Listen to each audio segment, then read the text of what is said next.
Salam lestari.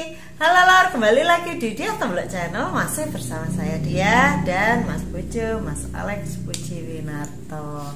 Mas, ini toh kayaknya sedulur DTC ini udah mulai penasaran dengan cerita pesugihannya jenengan, perjalanannya jenengan mencari pesugihan. Itu terus banyak yang bertanya. Nah, ini kita mau jawab satu-satu pertanyaan sedulur DTC biar sedulur DTC juga nggak penasaran lagi bertanya-tanya, dan pengetahuan tentang pesugihan itu jadi jelas gitu loh Mas. Ya, selama ini ya yang aku ketahui, jadi sebatas pengetahuan yang kudapatkan pada saat pencarian. Karena apa ya? Karena pesugihan ini kan sudah menyangkut hal gaib. Nah, hal gaib itu bagiku sendiri ya itu berlapis-lapis, dan aku sendiri masih banyak pertanyaan yang belum terjawab tentang kegaiban itu. Itu. Jadi itu jawaban yang aku berikan adalah jawaban yang berdasarkan pengetahuanku yang masih sangat terbatas. Gitu, intinya gitu. Oke.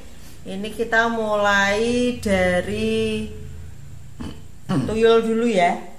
Nih, boleh. Tak buka pertanyaan-pertanyaan sedulur DTC. Yang pertama dari Mbak Astuti As. Halo Mbak Yuku. Dari Malang ini. Tuyul harus diajari dulu untuk ngambil uang. Berarti yang ngingu tuyul sebenarnya gurunya tuyul ya Pak? Bukan hanya gurunya tuyul Mbak, itu jadi bapaknya tuyul, ibunya tuyul. Karena apa? Karena harus digendong untuk sampai ke tempat sasaran, sama harus disusui, harus diemong.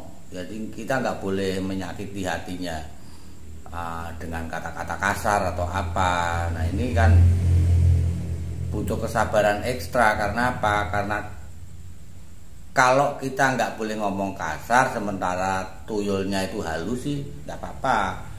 Lah, tuyul itu kan biayaan. Setahu saya kan pencilaan gitu loh. Masa kita harus halus sama sesuatu sing nggak punya sopan, nggak ada etikanya, nggak punya etika gitu loh.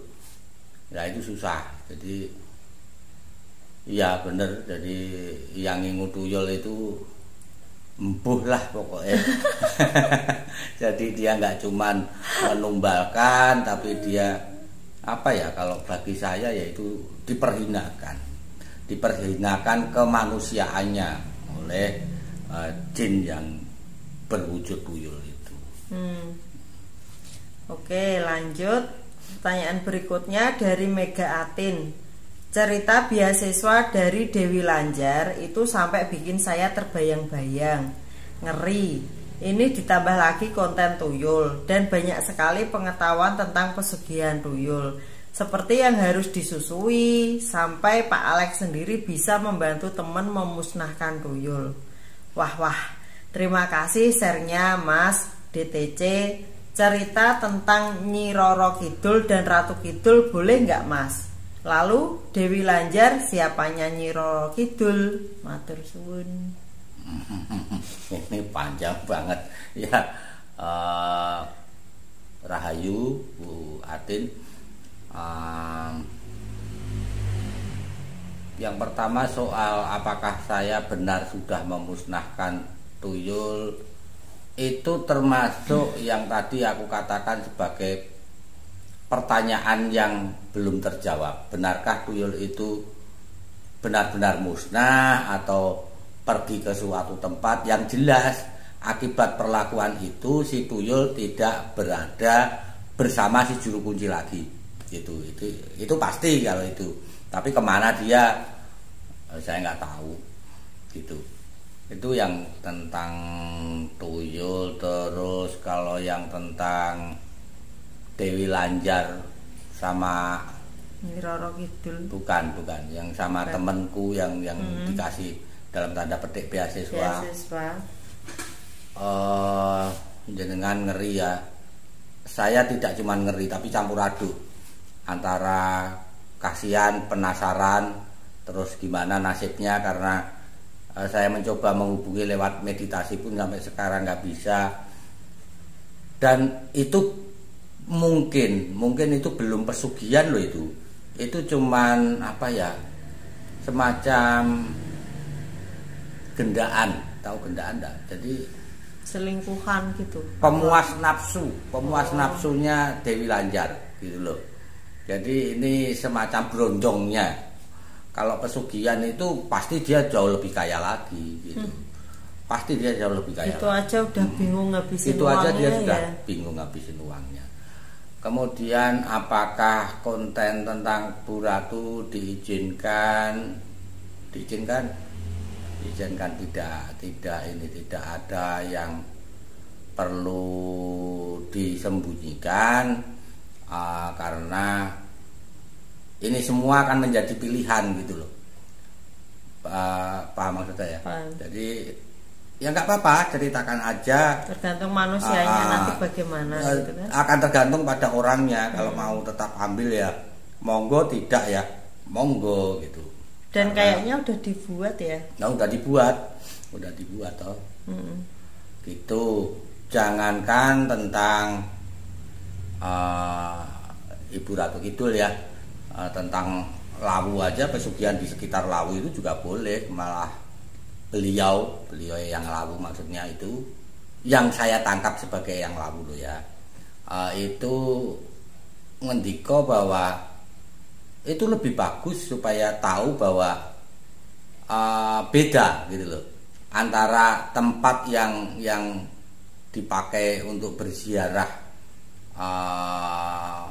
yang bertujuan baik sama yang bertujuan tidak baik itu memang beda. Gitu. Beliau secara ini malah ngendiko misalnya ke Hargo Dalem ya, ke Bunden beliau itu, kalau ada yang minta seperti itu, oh sudah malah akan saya beri hukuman gitu loh. Jadi bukan salah diberi tempat lah ya. Karena itu salah tempat gitu. Karena itu tempat beliau moksa. Moksa itu berarti mencapai kesempurnaan gitu. Nggak ada hubungannya sama pesugihan. Tapi apakah di Lawu tidak ada pesugihan? Ada, tapi bukan beliau gitu loh. Jadi beliau welcome, nggak apa-apa, monggo. Bagus itu. Gitu. Terus ini, lalu Dewi Lanjar siapanya Nyi Roro Kidul? Kerabatnya. Tapi bedakan ya Bu Atin, antara Ratu Kidul sama Nyi Roro Kidul itu beda. Jadi sebagian orang Jawa percaya bahwa Ratu Kidul itu adalah roh, sedangkan Nyi Roro Kidul itu jin yang sakti dan menjadi wakilnya, menjadi patihnya. Itu sebagian benar, atau menurut yang saya percaya ya, tentang Nyi Roro Kidulnya benar, tapi tentang Ratu Kidul ini apa benar roh? Ini saya masih bertanya. Seperti tadi saya bilang, pengetahuan saya tentang kegaiban itu kan juga terbatas. Kalau saya beranggapan ini apa ya, kata yang paling tepat memang betari gitu loh. Betari itu bisa ditafsirkan juga, bisa ditafsirkan itu artinya bisa ada penafsiran lain loh. Kalau aku menafsirkan betari itu jin pada level yang lebih tinggi gitu. Jin yang bukan hanya kesaktiannya, tapi apa ya, kodratnya memang lebih tinggi gitu loh. Nah lebih tinggi itu golongan apa? Golongan setan apa golongan apa, ya sudah tafsirkan sendiri. Ini persepsi. Kalau ini Anda memandangnya dari mana? Kalau dipandang secara positif maka konotasinya berarti betari. Kalau konotasi negatif berarti di atasnya jin yang jelek-jelek, ya berarti setan, gitu aja. Gitu ya. Sudah? Lanjut nggih. Ya. Dari Narto Miharjo. Bayat bukan Pak Alek. Sekarang monggo jalan-jalan ke makam Pandanaran mawon, mampir tempat saya di Desa Kebon. Menjurus ini. Saya tidak menuju tempat secara eksplisit nggih. Toh itu bisa dicari dengan mudah. Tapi saya pernah sekali kok ke petilasan Piageng Pandanaran di Kebon. Di sana pernah sekali. Gitu. Jadi oke, kapan-kapan kalau kita ziarah lagi kita kabari, mampir ke kita sana. Mampir. Tapi ya kita nggak bisa pastikan waktunya karena ada banyak tempat yang menunggu untuk saya ziarahi gitu ya. Jadi nanti kita kabari kalau kita pas ke sana. Oke, ini kemarin sudah dibahas tapi mau dijawab lagi apa enggak? Dari Kelinci Sakti, Mas Alek, jadi tuyul itu termasuk bangsa jin ya? Iya, bangsa jin. Oke, lanjut.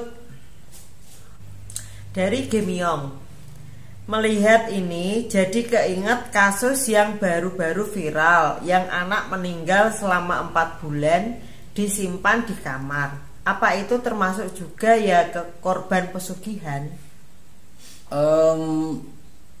Saya jelas kurang tahu ya, tetapi pakemnya sih tidak begitu. Pakemnya tidak ada perjanjian di mana anak yang mati ditunggakan itu harus disimpan, itu tidak ada gitu. Jadi penyebab kematiannya pasti atas seizin yang menumbalkan, maka dia diambil nyawanya. Jadi si setan itu ketika mengambil itu yang dipakai untuk pembenarannya bahwa ini sudah diizinkan. Jadi ini perjanjian gitu. Ini perjanjian, masuk ke perjanjian. Sebab kalau tanpa sebab setan tiba-tiba ngambil nyawa orang itu nggak bisa. Setahu saya begitu. Pasti ada pintunya, pintu masuknya gitu. Nah, kadang-kadang kecelakaan atau apa akibat kecerobohan manusia terus disimpulkan karena pesugihan atau tempat yang angker atau apa. Jadi jin-jin ini kemudian dipersalahkan untuk sebenarnya keteledoran manusia atau kesalahan manusia. Itu juga saya lihat sering terjadi gitu. Itu yang bikin rancu. Oke. Ya. Lanjut dari Ahmad Jainuddin. Selama ini taunya tuyul itu cowok, jadi penasaran, ada nggak tuyul perempuan? Ada. Jadi begini loh, persepsi kita semua ini kan apa ya? Kita itu kena brainstorming dari media kan, bahwa tuyul itu cowok, terus apa gundul apa dan sebagainya itu ya, yang lucu-lucu itu tidak. Jin-jin ini kan punya jenis kelamin juga. Kalau tidak mereka tidak beranak pinak dong gitu. Nah, tuyul sendiri itu sebenarnya tidak semuanya gundul gitu. Berani nggak ngomong ini? Berani deh. Apa sih? Di Lawu itu ada tuyul yang namanya kuncung. Jadi rambutnya cung ini. Nah itu kuncungnya melirik. Ya nggak apa-apa, biar eksis. Tempatnya di Sendang Bancolono. Jadi ada semacam tuyul di situ namanya kuncung, dan itu dia nakal banget, usil banget. Nanti suatu ketika kita bikin konten karena saya pernah ke sana juga meskipun nggak berhasil gitu ya. Sudah tahu. Jadi ya ada cowok, ada cewek, dan rambutnya tidak selalu gundul. Yang saya pakai sebagai contoh itu yang ada di Lawu itu, di lereng Lawu itu, namanya kuncung. Ini yang pertanyaan yang di konten tuyul, di video tuyul udah selesai Mas. Ini lanjut ke yang bulus itu, yang judulnya sudah kita ganti karena ada yang mengkomplain soal itu, tapi di sini rame di kolom komentar sudah ada yang menjawab sendiri, ada yang ya memang tidak pada setuju kalau dihapus kontennya karena ini pengalaman jenengan sendiri gitu loh, dan banyak pembelajaran di situ gitu. Itu terus di situ kayaknya jenengan kan membahas soal bermimpi bertemu iblis. Nah ini Mbak Gimyong next bahas tentang mimpi ketemu iblis, please. Begini loh Mbak, kan ada transaksi antara aku sebagai narasumber sama pemilik channel. Jadi proposal yang diajukan itu beberapa waktu yang lalu, bagaimana kalau perjalanan jenengan mencari pesugihan itu dikontenkan. Saya bilang oke. Nah, saya bermimpi ketemu iblis itu tidak dalam konteks ini, tidak dalam konteks mencari pesugihan ya, meskipun ada hubungannya, itu ada hubungannya, tapi nah itu dibuat sekarang ini kacau gitu, transaksi saya sama si pemilik channel ini jadi kacau gitu.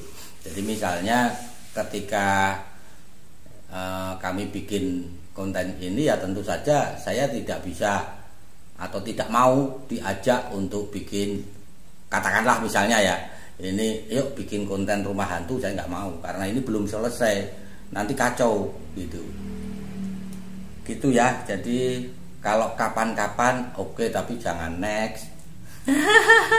Kontraknya belum selesai. Pesugihan dulu ya Mbak ya. Ini Mas dari Mbak Gibi Turin. Halo Mbak.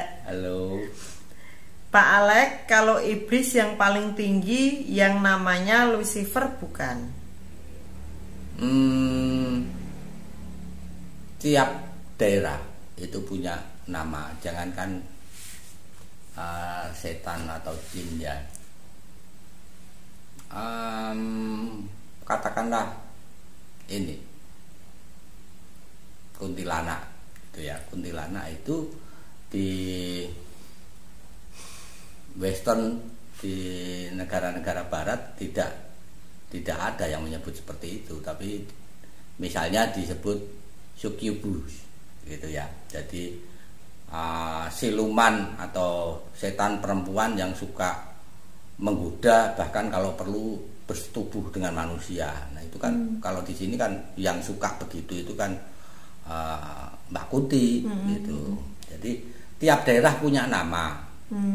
Tetapi ini satu pengetahuan yang penting ya.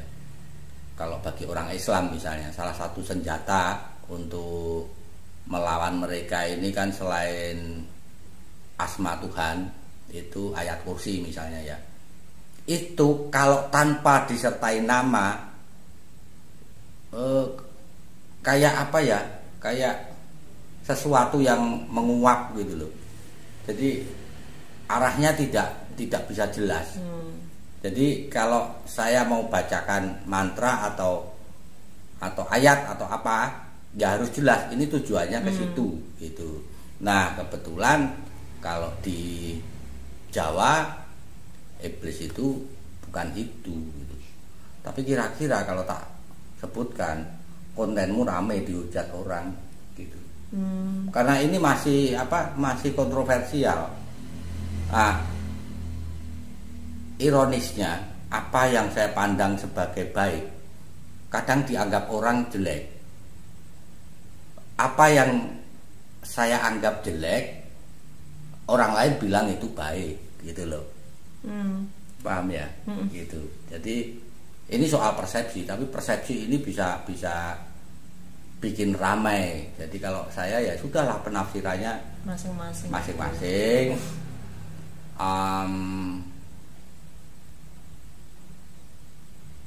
Disebut Lucifer juga boleh.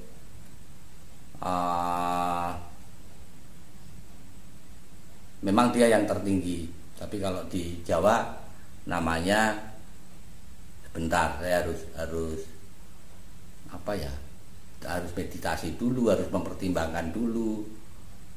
Kalau enggak ini ya enggak usah Gini maksudnya, ya, apa-apa. lebih banyak untungnya atau ruginya. Toh kalau namanya dia disebut, kita nggak kuat untuk membunuhnya, gitu. Ini anu sih, ada yang komen pertanyaannya Mbak Gebi dari Gesang Prihatin. Ya. Lucifer itu hanya orang luar yang kenal. Kalau orang Jawa atau Kejawen mereka akan kenal dengan nama pangeran. Arti ada juga yang disebut Ratu Adil, tapi yang ini masih abu-abu, yang jelas sang pangeran gitu. Pangerannya pasti titik. Iya. Nah itu Pangeran titik. jadi begini, ya itu tadi misalnya ya, Ratu Adil itu sebagian besar orang itu menganggap itu apa ya, pemimpin yang dinanti-nanti gitu. Jadi Ratu Adil itu baik, bukan iblis yang tertinggi gitu. Jadi itu salah satu ininya ya, salah satu apa, kontroversinya. Jadi sudahlah, namanya bisa apa ya, bisa dicari. Saya kira di literatur itu ada, tergantung keyakinan kok itu. Jadi dari sudut persepsi yang mana kita itu gitu. Oke, selesai pertanyaan di konten Bulus yang sudah kita ganti judulnya. Lanjut ke konten berikutnya yang Paung Jurang Grenjeng Pesugihan Buto Ijo. Ini ada yang menanggapi dari Mombanis Oye. Banyak kok konten yang menyebutkan pesugihan di Bulus Jimbung, kenapa nggak dikomplain gitu? Ya kalau itu saya kira begini, setiap orang itu ketika menyatakan pendapat, dia punya pertimbangan-pertimbangan. Jadi saya pribadi paham dan menghargai kenapa ada keberatan terhadap konten yang dengan jelas menyebutkan nama itu. Tetapi ketika saya menyebutkan Bulus Jimbung itu, saya tidak mengacu bahwa Jimbung itu adalah nama desa. Tapi ini kemudian diperjelas sendiri toh. Jadi Bulus Jimbung itu satu kesatuan gitu loh, mengacu pada satu kesatuan yang sudah dimengerti banyak orang. Contohnya gini, pernah dengar Wewe Gombel enggak? Pernah. Ada banyak orang yang tahu istilah Wewe Gombel. Mereka taunya itu adalah wewe yang pakaiannya kumal. Setahu saya setiap wewe pakaiannya kumal atau tidak berpakaian. Tetapi sebenarnya istilah wewe gombel itu mengacu pada Gombel Semarang.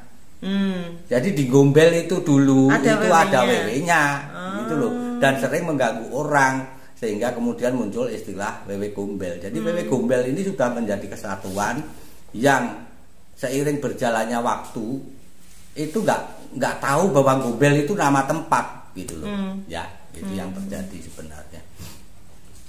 Oke, baik. Di sini banyak yang menanggapi komplain. Lanjut ya Mas. Ya. Dari Nur Kamit. Tanya Om, secara fisik pondennya dibakar. Ya. Tapi secara gaib apa jenengan tahu nasibnya Paung? Saya tidak tahu nasibnya secara pasti ya si Paung ini, tetapi Pak X yang menjadi juru kunci di sana itu udah tak ceritakan belum. Jadi kami sering kontak-kontakan, sering telepon, dan dia itu nembung sama teman saya paranormal yang juga juru kunci di Wonosobo itu untuk menjadi agennya. Apa maksudnya? Jadi dia buka cabang di Klaten untuk memperkenalkan, mempromosikan pesugihannya Pak Polan, gitu. Nah ini aku tafsirkan berarti si Paung sudah nggak di situ sama dengan si Tuyul itu. Berarti entah pergi kemana kembali ke rajanya atau pindah ke tempat lain yang lebih nyaman bagi dia. Kan bisa aja setan pindah ke sana cari juru kunci yang lain, bisa. Oh gitu. Mas, ini ada yang kelewat, maaf ya. Ini yang di Kontan Tuyul dari Tumiem. 80% pesugihan itu hoax. Mohon pencerahan bagaimana mengetahui itu hoax atau tidak. Salam Lestari. Ya, salam Lestari. Mengetahui sebuah penawaran pesugihan itu hoax atau tidak ada beberapa cara. Setahu saya dalam pesugihan itu harus ada transaksi. Transaksi ini adalah antara setannya sama penerima. Tidak bisa ada perantara. Apa maksudnya? Terutama yang menyangkut tumbal. Gitu. Kalau ada perantara, ya ini sudah ke arah hoax. Gitu. Karena mereka ini tidak bisa mencabut nyawa tanpa izin. Gitu. Dan perantara kan tidak bisa memberi izin. Gitu. Harus sendiri ya. Harus ketemu sendiri. Itu satu. Yang kedua, apabila ada juru kunci atau yang mengaku juru kunci bilang bahwa pesugihan ini tidak ada tumbalnya, saya berani bertaruh itu 100% hoax. Tidak ada pesugihan tidak ada tumbalnya. Tidak mungkin. Terus mereka dapat apa? Gitu. Nah, mereka ini kan tukang menjatuhkan, tukang menipu, tukang membuat sengsara. Kenapa tiba-tiba dia harus menjadi beramal pada kita? Nggak mungkin. Logikanya nggak dapet gitu. Jadi pasti ada tumbalnya. Meskipun bisa juga tumbal itu yang pada penawaran pertama adalah keluarga yang disayang, dialihkan ke orang lain, tapi tanggung jawab kematian kan tetap ada yang ambil. Gitu. Lanjut Mas. Ya. Dari Ciptotok, Mbak, tutorial meditasinya dong di-share, makasih. Kayaknya udah pernah dibuat ya Mas. Kurang tahu saya. Yang jenengan meditasi untuk melihat hantu atau apa itu kan ada bacaan-bacaannya, itu kan sudah pernah. Udah pernah. Lah ini yang punya channel bilang sudah pernah. Ya mungkin dikasih link aja. Nanti linknya di deskripsi. Atau kalau belum bisa juga, meskipun sebenarnya simple kok. Meditasi itu kan sebenarnya hanya bagaimana kita itu kosong itu artinya rileks. Nah kuncinya adalah lupakan ambisi, lupakan keinginan. Jadi misalnya begini, saya dalam kondisi tidak bekerja, terus didesak kebutuhan, apa yang harus saya lakukan? Saya mau lihat dengan cara meditasi. Ya jangan diingat-ingat bahwa besok itu aku akan ditagih sama orang, anakku besok pasti menangis minta jajan dan aku nggak bisa ngasih. Itu hilang semua, harus hilang semua. Gitu. Sebab kalau itu ada, kalaupun itu muncul, itu yang muncul adalah angan-angan gitu. Yang muncul itu apa ya? Buah dari pikiran yang tersimpan di bawah sadar, itu yang muncul gitu loh. Contohnya begini. Misalnya saya meditasi di depan pantai selatan, katakanlah di Parangtritis. Udah, aku menarik nafas ya, karena meditasi memang cara untuk rileks itu kan tarik nafas panjang, keluarkan dengan panjang dan usahakan semua otot itu kendor. Nah kemudian ketika meditasi itu aku sudah bayangin, ini nanti keraton, ini nanti yang kelihatan, udah akan kelihatan. Kalau itu kelihatan berarti itu pikiranmu gitu loh, bukan kenyataan. Bukan kenyataan. Jadi sudah nggak usah mikir apapun. nanti akan kelihatan gitu. Memang butuh proses, butuh waktu untuk membersihkan. Yang susah itu justru membersihkan pikiran itu loh, membersihkan imajinasi itu yang susah. Yang susah ya. Lanjut Mas, ya. Ini terakhir, jangan dijawab dulu karena ini ada yang menanggapi juga, apakah benar gitu. Pak Alek dari Mbak Gibiturin lagi. Pak Alek mau tanya, setelah dapat uang banyak dari pesugihan, lalu buron ke Amerika atau ke negara Eropa, aman tidak? Bisa bebas dari perjanjiannya? Menurut Bapak bagaimana kan gitu? Ini ditanggapi sama Mbak Gimyong, tetap tidak aman dan tidak bebas dari perjanjian. Kemanapun larinya mereka akan tahu karena terikat sama perjanjian tersebut. Udah nonton konten sebelumnya yang beasiswa dari Dewi Lanjar belum? Katanya no skip. Kalau udah nonton di sana kita bisa tarik kesimpulan atas pertanyaan Mbak Gebi. Ditanggapi Mbak Gimyong seperti itu. Saya akan menyodorkan beberapa fakta berdasarkan yang saya ketahui. Ada beberapa pesugihan, tapi ini ceritanya belum sampai, yang diambil oleh bukan hanya orang seberang lautan, tetapi juga orang dari luar negeri. Oh bisa? Lah kamu waktu ke Kawi aja. Oh iya. Nah, dia aja yang nggak pernah ambil pesugihan tahu kok juru kuncinya itu. Bukan juru kunci itu, porter ya. Porter itu bilang aku aja nganterin orang dari Malaysia, dari mana-mana, bayarnya tetap segitu, kan gitu. Berarti kan ini diambil dari negara lain. Nah, saya juga mendatangi beberapa tempat. Kalau ke Kawi memang belum, tapi ada beberapa tempat yang saya datangi itu, oh itu dari luar negeri. Ada yang di Jatim itu malah ada bule-bulenya juga kok yang ambil. Gitu. Nanti kan sampai juga Jatim itu. Nah, artinya apa? Artinya kesimpulan saya kan ini nanti ambil tumbal, ya pasti kan nyebrang laut. Itu kesimpulan saya. Itu yang pertama. Yang kedua, bentar. Mereka ini satu sindikat gitu.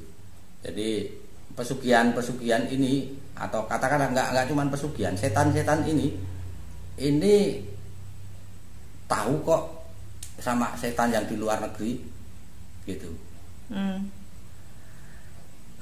Saya pernah ngajari seorang artis Taiwan. Dia seorang doktor dalam hal seni tari.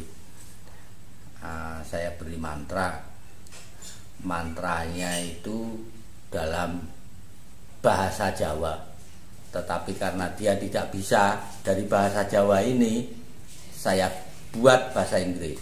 Jadi ini kan sudah lintas bahasa, lintas budaya. Mantra dari Jawa menjadi bahasa Inggris. Mantra ini untuk memanggil hujan. Nah, kemudian sebuah mantra ini tidak akan menjadi tajam apabila kita tidak tahu ditujukan pada siapa. Gitu.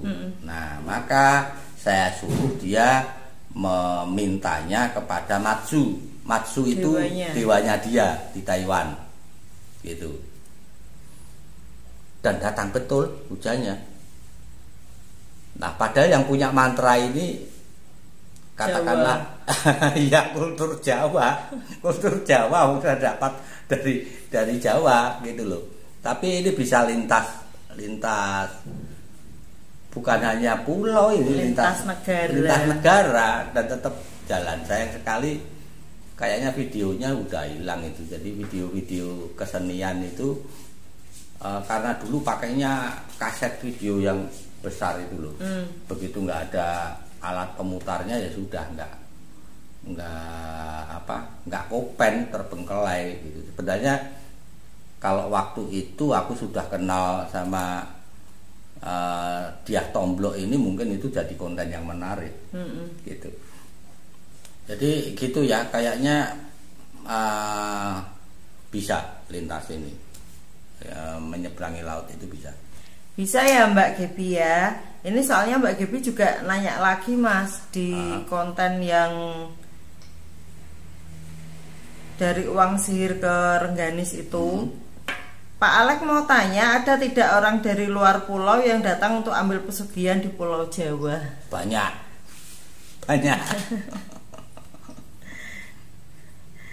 Oke, terakhir ya Mas. Ya. Ini di konten tadi dari Uang Sihir ke Rengganis, dari Delta Casanova. Dulu nyoba pesugihan Gunung Kemukus yang terkenal sampai Australia itu belum Pak Alek. Sebab tetangga saya yang dulu dari mudanya sampai tua, sampai sekarang udah meninggal dan diturunkan ke anaknya, juga pelaku pesugihan Gunung Kemukus. Lumayan berhasil Pak. Warung makannya rame banget. Asal tidak melanggar pantangannya, pesugihan Gunung Kemukus yang harus membagi hartanya dengan pasangan tidak resminya itu terus menerus bisa sampai turun temurun juga pesugihannya. Karena kan yang diberikan rezeki berlimpah. Kalau dari Kemukus adalah salah satu orang saja dari pelaku pasangan tak resminya yang diajak kencan di sana. Katanya begitu ya Pak Alek. Ini tak jawabnya detail apa enggak, tapi kalau tak jawab detail kamu kehilangan satu konten. Jangan toh. Lihat wajahnya. YouTuber itu begini. Singkatnya begini. Ini Mas Delta tahu banyak ini tentang Kemukus. Kira-kira memang seperti itu. Ya, kira-kira memang seperti itu ya. Saya pernah, tapi itu tadi jenengan sudah lihat sendiri toh wajahnya jadi gimana kalau saya jawab dengan detail. Nanti akan sampai ke situ. Sebab waktu saya ke sana aku sudah tidak bersama Pak Polan. Sudah sendiri. Sudah sendiri.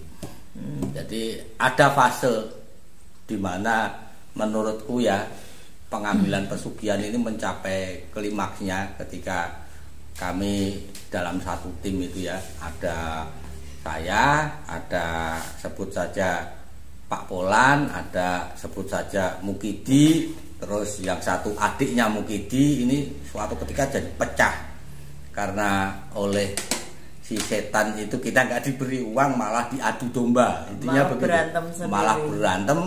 Nah kemudian masing-masing etret itu mundur. Istilahnya istrinya Pak Polan. Jadi selalu kalau kami ke sana sudah toh kalian tuh etret saja. Etret itu mundur. Jadi nggak usah diteruskan. Itu akhirnya kesampaian juga keinginannya si istri ini. Jadi kami diadu domba. Itu nanti pada konten yang judulnya Buncing gitu. Jadi sampai di sana ini paling seru itu. Pesugihan paling tajam. Ya, ya itu kita kemarin membicarakan itu, terus tiba-tiba papan yang ada di tembok itu lepas sendiri, padahal yang lain nggak lepas gitu. Cuman itu di luar syuting, jadi kita ngobrol, habis syuting itu kita ngobrol, ini nanti kita bahas apa saja. Nah, akan aku ceritakan supaya dia punya gambaran. Begitu bahas tentang Buncing ini, tiba-tiba papan kayu yang kita pakai sebagai dinding itu ada yang mencelat satu, jatuh, ada yang lepas satu, tak gitu langsung. Ya sama kayak pas kita membahas Dewi Lanjar itu kan tiba-tiba langsung ada petir dier kayak gitu. Kalau yang tajam-tajam gitu, untungnya yang Bu Ratu enggak ya. Karena apa? Karena Bu Ratu memang enggak ngasih. Kan udah minta izin. Iya. Dan dia kan waktu itu kan nggak ngasih. Intinya kan dia cuman bilang kamu nggak bisa soalnya begini kan. Oke Lor, itu tadi beberapa pertanyaan sampai ke konten yang dari Uang Sihir ke Rengganis. Nah, yang baru-baru belum kita bahas, belum dijawab sama Mas Alek. Monggo silahkan sedulur DTC kalau masih ada pertanyaan yang mengganjal seputar pesugihan, segera ditulis di kolom komentar, nanti dijawab sama Mas Alek gitu. Saya kira juga lebih bagus kalau ada yang kayak Mas Delta tadi ya, dia share itu akan lebih bagus, karena yang saya icipi atau saya kunjungi itu kan baru sebagian kecil dari pesugihan yang memang benar-benar ada ya, bukan hoak. Kalau yang hoak kan tidak saya ceritakan, ngapain hoak diceritain? Iya. Terlalu seneng mereka nanti dukun-dukunnya itu dipopulerkan gitu. Tapi itu hoak. Udah ya? Ya. Oke, sementara itu dulu sedulur DTC, ditunggu pertanyaannya di kolom komentar. Oke, terima kasih sudah menyaksikan Diah Tombolak Channel. Salam lestari. Makasih ya Mas.